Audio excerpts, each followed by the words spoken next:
given today, and we are going to start. We're winding down on the briefings. I know you're all really upset about that, but this is an important topic. And there were some site visits and some folks, and it was encouraged. We were encouraged to spend some time on this subject, the Critical Area Commission, some of the issues that have popped up involving mapping and some things involving MDE, Maryland Department of Environment. So that all said, we're going to bring up from, in fact, the chair of the Critical Area Commission for the Chesapeake Bay, Eric Fisher. Eric, why don't you come up? Good to see you again. And also, I don't know if Lisa Horger's coming up, coordinator for the commission, and then Kate Charbonneau, executive director. So that's who I've got signed up. I know you've got a PowerPoint. And again, welcome to the committee. And we really do look forward to your presentation on, again, a very important commission doing very important work. And also, to the extent there's some issues that popped up that we maybe can be helpful, that's another reason it's good to have you come in. So who wants to lead off? Great. Thank you, Chairman Feld. Appreciate the opportunity today and your kind words at the outset. We are thrilled to be here. My name is Eric Fisher. I'm the chair of the commission.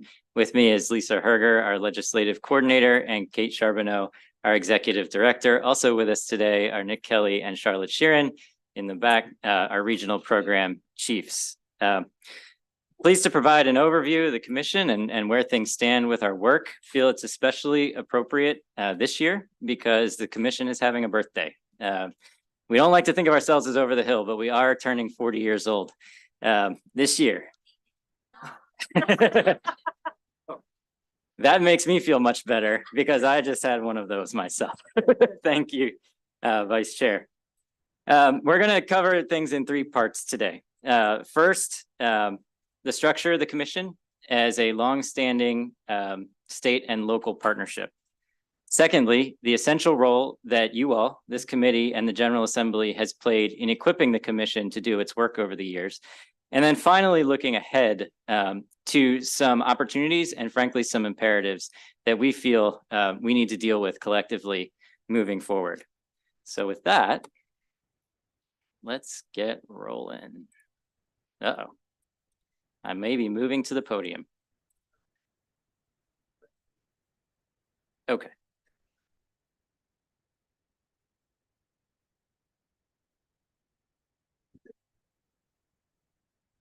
Here we go. Thank you. So quickly in review, what is the Critical Area Commission and the Critical Area Program? We are a resource protection program to meet water quality and habitat goals for the bays and their tidal landscapes. And when we say bays, we do mean the Chesapeake Bay, but we also mean the Atlantic coastal bays, those bays that sit behind Ocean City and Assateague Island. The purposes, as outlined by the legislature, to ensure sensitive development near Maryland shorelines, to implement this program cooperatively with our towns and our counties, and to promote consistency in that implementation via our state leadership criteria and oversight. Where is the critical area? The critical area is everything you see in yellow on this map. Every county in blue has a critical area program. All in all, we're 11% of the state. That's over 5,000 miles of shoreline. And our work touches portions of 16 counties, plus Baltimore City, and 47 of Maryland's more than 140 municipalities. If we zoom in on that little ribbon of land that you saw in the yellow, this is what the critical area looks like. The first 100 feet back from tidal water, that's the 100-foot buffer. That is the most sensitive portion of the critical area, and that's the most intensely focused area of regulation and coordination.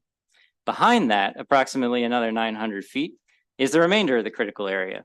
And those uplands are managed to make sure that we have a healthy buffer and healthy runoff in those and habitat areas along our tidal shorelines. There is a critical area commission statewide to oversee the work. It is a big one. It is 29 members from across Tidewater, Maryland. And the wheel there on the right is meant to indicate our composition. The vast majority of our composition is local representation. Almost 50% county and municipal elected and appointed leadership, We have additional citizen and business interests, and then state secretaries and ex officios on the commission as well. So it's a really unique cooperative experience, I think, that has paid off over the years. We are an independent executive commission. We're administratively housed in the Department of Natural Resources for efficiency in government, but from a policy perspective, the commission makes its own decisions. We also have legislative oversight from a dedicated standing joint committee. I'm especially pleased to recognize Senator Carroza and Senator Simonaire as members of that committee. Thank you for your work with us. We are supported by 15 staff and a full-time chair, and we operate on about $2.5 million, with a little bit of that headed back out to local jurisdictions for assistance. Finally, here's how we work, generally speaking. Not going to go through all of this, but the local role really is on managing the day-to-day matters associated with development, doing the planning for future growth and infrastructure, implementing regulations, doing site plan and zoning reviews, hearing variances and enforcing laws and regulations. The role of the state, as I said at the outset, really is one of coordination and guidance, and you see that reflected in this table. One piece I wanted to highlight specifically, because I know it comes up from your constituents in many cases, the State Critical Area Commission does not hear variances or participate directly in most enforcement matters. That generally happens at the local level. We can participate as a party when needed. We try to use that authority very judiciously. And with that, we'll turn to the second part of the briefing this morning. I'll turn it over to Lisa to walk us through a few key moments in the legislative history of the Critical Area Commission and our response to that legislation. Thank you, Chairman Fisher. Just to take you back 40 years, the critical area law was enacted in 1984, as many of you know. But the idea for that came from the Harry Hughes administration. You can see a picture of him there with our former treasurer and a former governor. In the late 1970s, the Environmental Protection Agency did a thorough study of the Chesapeake Bay, and it found that many of the living resources were in severe decline. And most of that data that they collected included information that many of these declines were coming from non-point source pollution, which are things that run off the land that aren't directly from the end of the pipe, things that are easy to manage.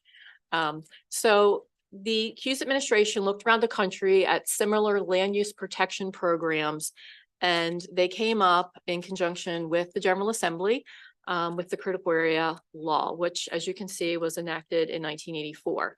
And subsequent to that, 2 years later, the General Assembly enacted the critical area regulations. So this is kind of the timeline. You can see the EPA study was the 1970s. As I said, the law was approved in 1984, the regulations in 86. And then that's when the staff of the commission and the 29 member, at that time it was 27 members, hit the ground running and worked very closely from that point through the 1990s to develop their local critical area programs, which not only included like a critical area program document, but it incorporated those regulations into their land use enforcement mechanisms, which was their local zoning codes and subdivision codes.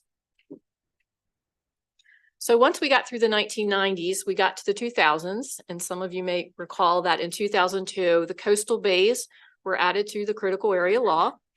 And then in 2004, there was some changes by the General Assembly to help not just the commission, but local governments work with local property owners with variances to give them better tools to manage the variances. And then we also worked on some changes to comprehensive updates of programs. In 2008 was the last time there was a major overhaul of the critical area law. And that included the ability for the commission for the first time as a state agency to enact regulations. And we were also required to do mapping updates, so remap that 1,000-foot boundary that Chair Fisher was showing you earlier. So the comprehensive update did a couple things. As I mentioned, we got for the first time regulatory authority. There were changes to our growth allocation standards that an applicant must meet when changing a critical area designation to a more intense critical area designation. There was a requirement now to have not just a 100-foot buffer, but 200-foot buffer in resource conservation areas. And we got a lot of new enforcement provisions, which were tools that helped local governments and the commission do a little bit more effective job, if you will, when we had some egregious violations that needed to be managed. And finally, as I mentioned before, update the critical area maps. Regarding our regulatory process, we have a lot of outreach that we do when we have done our regulations since 2008. So we try not, and we have not, because I've been the regulations coordinator since that time, do it in a vacuum. So one of the things we've done since I've been working with the commission back in the 90s was we have faithfully quarterly meetings with all our local critical area planners. And we let them set those agendas. We ask them what they are interested in, what do they need answers to, how can we help them? And that's what those meetings are. So we use those meetings as a tool for both of us cooperatively to work on some of the issues. And then when we have regulations that are very important, like we updated our buffer regulations, then we have what we call targeted feedback meetings, where we have just specific meetings that focus solely on these issues, so that we make sure that whatever we're proposing is going to work on the ground in local planning offices, since that's where this work happens. And then finally, you know, we're constantly talking to our local governments, our planners, staff on the phone every day. And so we have our ears to the ground to make sure that what we're doing makes the best sense and is workable for local planners and the general public. And then our full commission is also involved. So the 29-member body sees the regulations before we propose them to the AELR committee and before they're published in the register. And then once it goes through that process, the commission sees it another time and authorizes the staff to move forward for final publication. So some of the regulations we've done over the years include, as I mentioned, updates to our buffer regulations. The original criteria was about a page long. It was very ambiguous if you ever saw that actual language. So we made it more specific. That's what we were asked to do from our local government partners. And so that's what we did. That was one of the first things that we tackled. More recently, we've done renewable energy regulations. They're specifically targeted for solar because we saw that was a big issue around the state and we wanted to address that in the critical area. So our local planners had tools to manage that if they had an application come before them. We've worked with our sister agency, the Maryland Department of the Environment, to update both our shore erosion control regulations and water dependent facilities to make sure that our regulations are consistent across our agencies. And then also we have been working on variances and after the fact variances, which we have been seeing more frequently from our local governments. And we're asked by them to try and tackle those issues and provide them some more tools that was coming from the state regulations. And to talk about our map update, I'll just briefly go over that with you all. The 2008 legislation required that we update those original maps with the best available technology that we had in 2008. So remember, the law was enacted in 1984, and the only resource maps available to the states in 1984 was this map that you see in front of you, which is a black and white, blurry 1972 state tidal wetlands maps. So these are the maps that local planners used in the very beginning, and they literally used magic markers to draw that 1,000-foot arc around the bay and the tributaries within each of their jurisdictions. So we know that inherently these maps weren't exactly correct.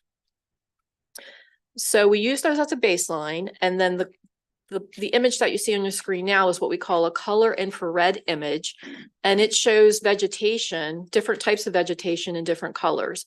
And the colors that are in brown is basically low-lying wetland vegetation. So that's where we can tell where tidal wetlands are. And we drew a line around those tidal wetlands in yellow. And then the blue line is along a shoreline. And that is where we draw the new line or measure the new 1,000-foot boundary line from. It's measured either from the edge of tidal waters or from the most landward edge of tidal wetlands. We also use LIDAR, which is also a tool in GIS world that tells us where elevations are. So on this picture, elevations that are at 4 feet and or above are basically red. And we know that once you get at 4 feet, you're no longer in a tidal area. So anything that's yellow or below also gives us another tool to say, we're confident that this is where the edge of a tidal wetland is.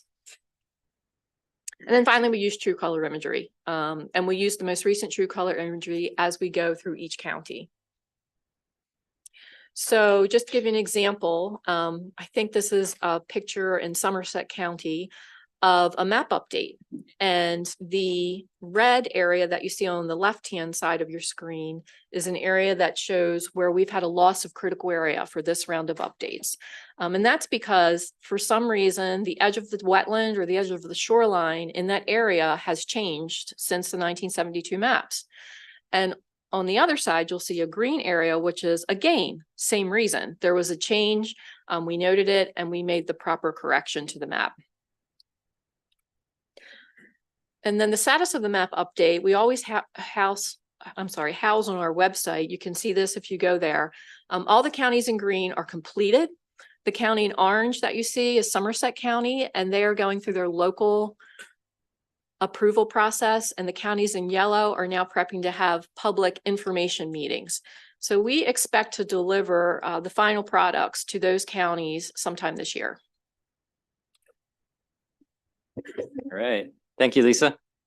We're proud of the work that has been achieved cooperatively with our local partners. And I'll run through these very quickly, but before I do that, I want to say that I was remiss in recognizing Senator Washington as a member of our joint committee as well. So thank you, Senator, for your work. With that, I think we've covered everyone. Over the past 40 years, the partnership itself, I believe, is a success story. There aren't a lot of these that have lasted this long, that have done this much good. And we really believe in it. And we're proud and appreciative of the work that our local jurisdictions do. What is that work? More than 28,000 development projects have been reviewed, refined, and meet the goals of the law since the program began. This means that many large contiguous forest tracts have been protected. The habitats associated with those forest tracts protected. The FCA, the Forest Conservation Act that you all worked so hard on last year, does not apply in the critical area. Critical area has its own forest conservation regulations, and we're proud of those. Expanded public access to waterways and open space, and over 3,000 miles of shoreline buffer under regulations that work to minimize impacts in that very sensitive area. So that's where we've been. We'd like to conclude the briefing this morning by talking a little bit about where we see things headed, and in particular, 3 particular issues. We like to see them as opportunities, and we believe they are imperatives. And the first is dealing with climate resilience. Maryland feels many of climate change's impacts most acutely on our shorelines, whether it's flooding or erosion or sea level rise. It is happening right on our shorelines. It really is the front line in many cases of climate impact in Maryland. And we are the entity charged with managing those areas. So we feel that we need some additional tools in that area. Secondly, we also know that the impacts of climate are not felt equally across all communities.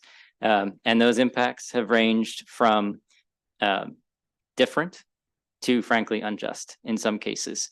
And the commission needs to be able to respond to that within the scope of our work. And finally, over the years, we learned things about how to do things more efficiently and effectively with our local partners and with the community writ large. And so we see some administrative efficiencies we could gain with some targeted changes to our statutes and regulations. I just want to illustrate these issues with a couple of quick stories.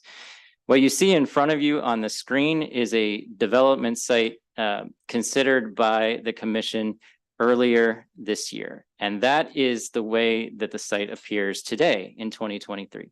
But when we're talking about development, we're talking about moving people and infrastructure onto a site for 50, 75, 100 years or more.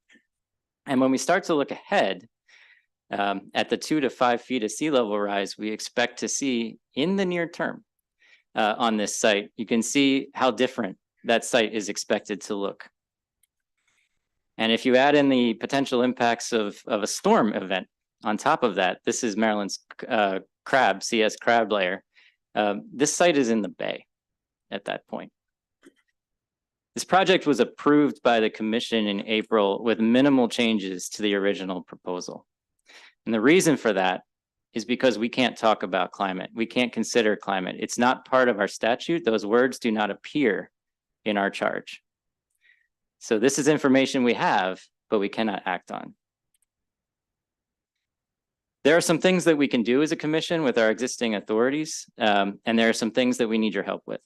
And this is the full list. We would like to recognize wetland migration as we go forward. Wetlands move around, and we need to be able to recognize that.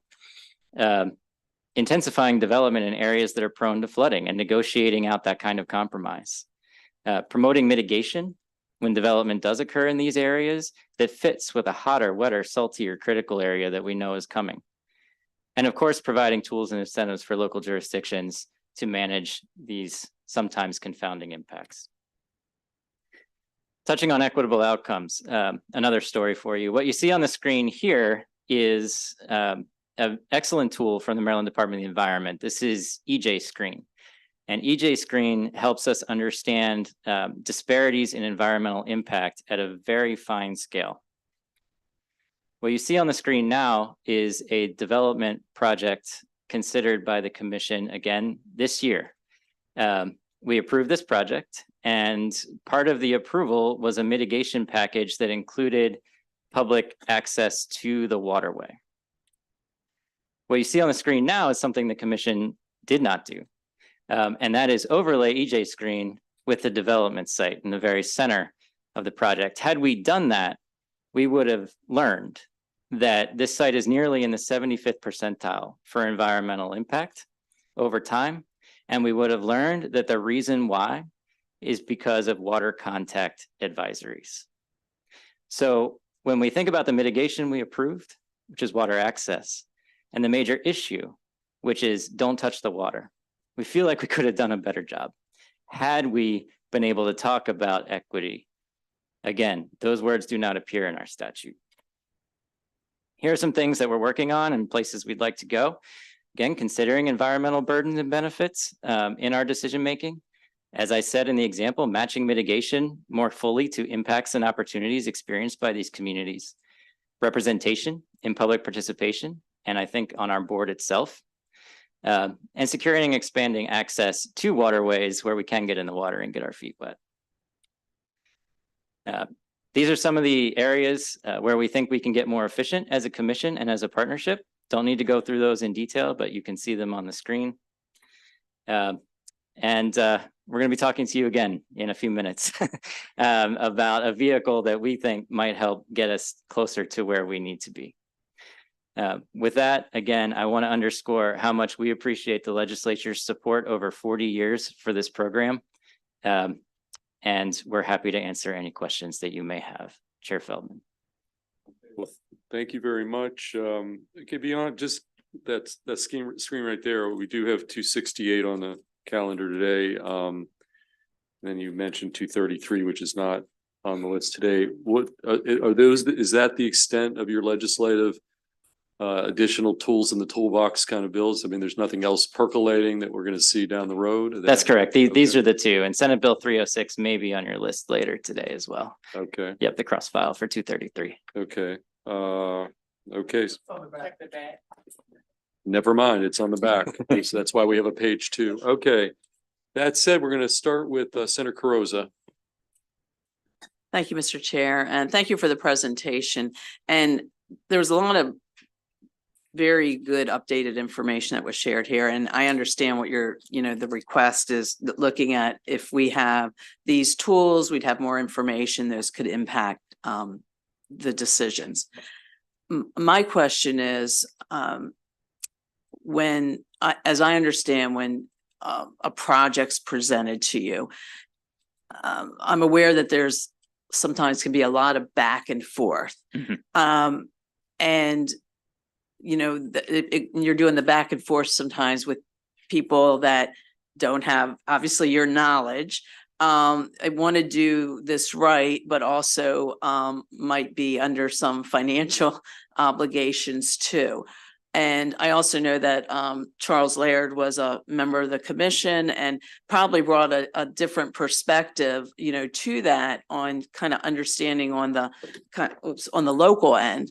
So I guess my question is, when you're presented with a project that you know will have to require some work through, is there some type of guidance up front to either say, if you work through this and this, most likely it'll be approved, or you can sometimes look at something and know that it just doesn't work. And I really want to understand the process so it's fair for all.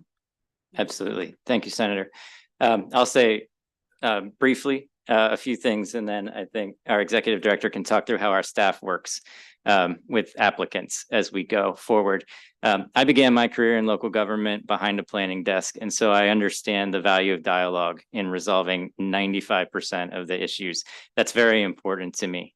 Up until now, the commission has worked behind the scenes with local staff where we have those relationships, and we really try to foster those relationships before an application even comes in, just to have an idea.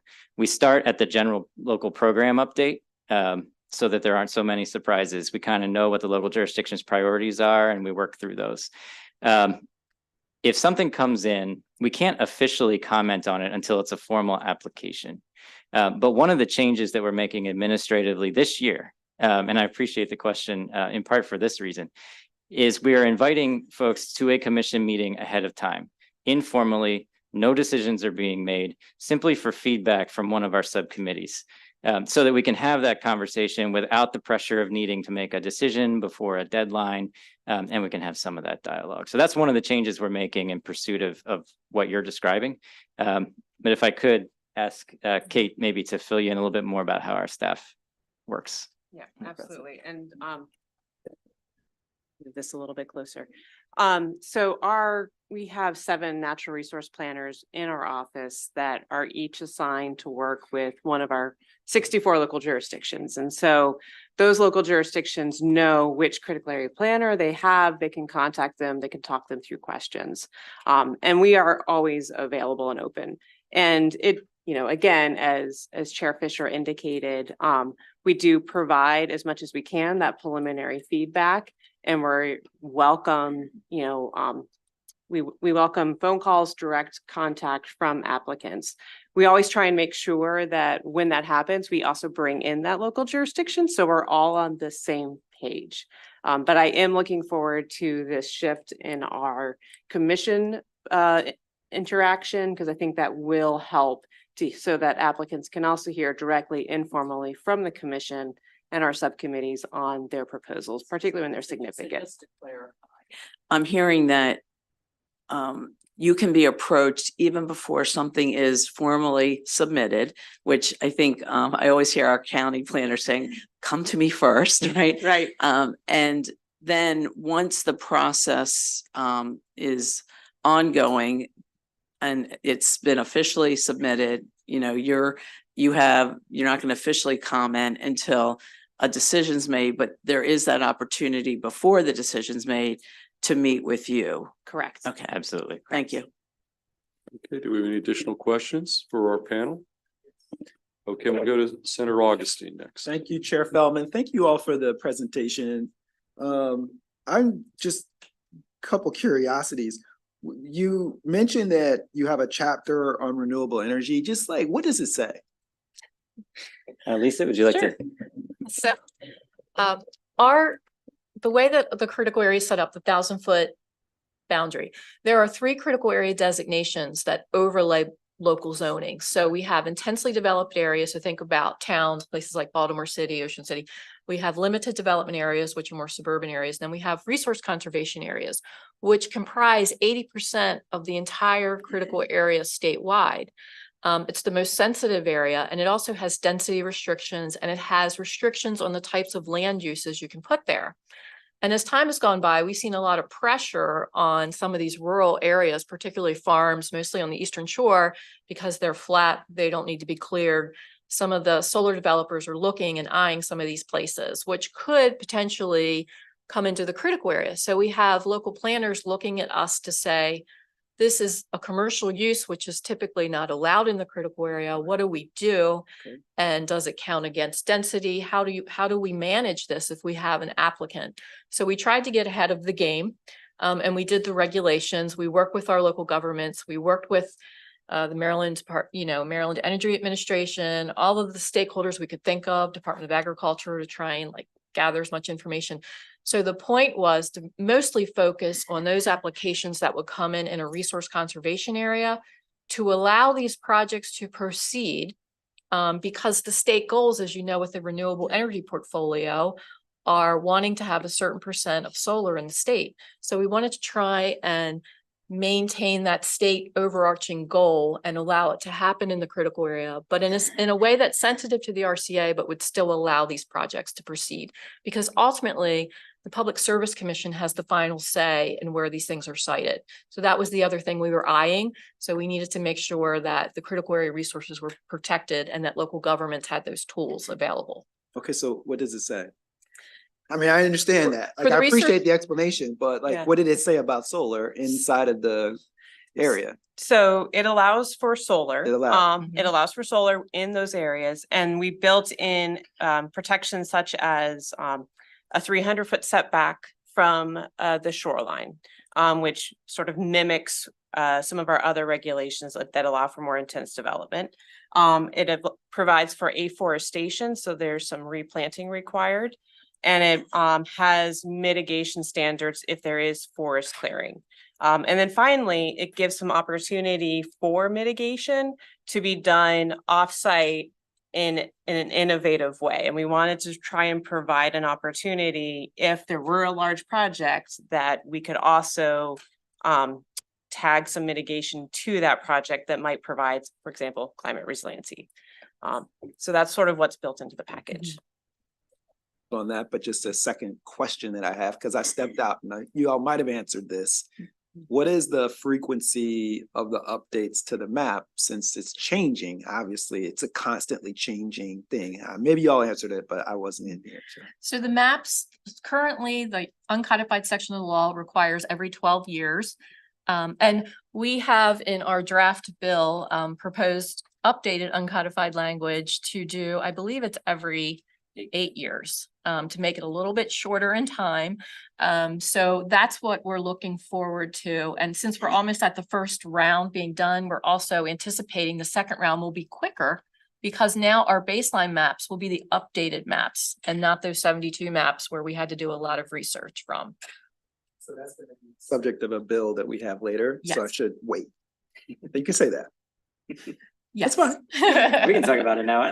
No, there's a bill coming. We'll talk about it then. We will wait, although I will say that the genesis for even, I think to some extent for you bringing you guys in here, because I didn't know what bills were coming or not coming, had to do with map updates and inadequate map updates. And so now the bills came in, and so we don't want to get into it now, but that was kind of one of the rationales for even bringing the witnesses in. Okay, additional questions for this panel? And we'll see them back in a little bit. Senator Hester.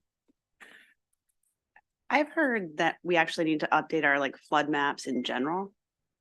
Would that impact your project at all? It does not. It's Okay. a separate mapping project. Thanks. Any more questions? Put that mic up because nobody's going to hear you out on the internet. Yeah, they're good for say. Senator Brooks. Thanks, Chair. Thanks for your presentation.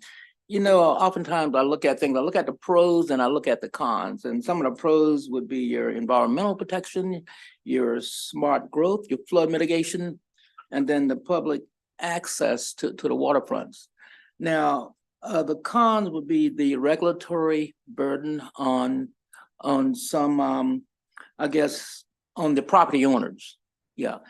And then it could also have the possibility or the probability of deterring investments. So how do you deal with issues of that nature? Yeah, thank you for the question, Senator. Sure. Couple things. One, I think this is where our state and local partnership really plays a critical role, because the the designations that Kate was talking about with regard to intensely developed area, limited development area, resource conservation area. You can do different things. There's different amount of economic development potential in each of those zones. And those zones are largely set and proposed by the local jurisdictions based on their comprehensive planning, smart growth principles, and the types of things that exist elsewhere in state code. So we try to work very closely and make sure that our program is consistent with those other planning tools so that there is opportunity for economic development on a large scale. When we get down to the scale of the property owner in particular, that is something, that burden that we are very mindful of.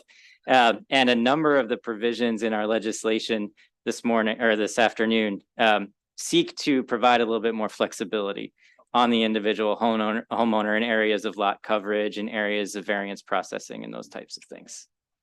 Thank you. All right, thanks, Jared. Okay, any additional questions for the panel? Mr. Kagan, did you have any burning questions? We're okay. Seeing none, that's going to conclude our briefing. I want to thank you folks for coming in for now, and then we'll see you back at the witness table shortly. So folks, we need to take our, our standard 5 to 10 minute break before we proceed and knock out a lot of departmental bills. And so go relax for another 5 or 10 minutes and we'll be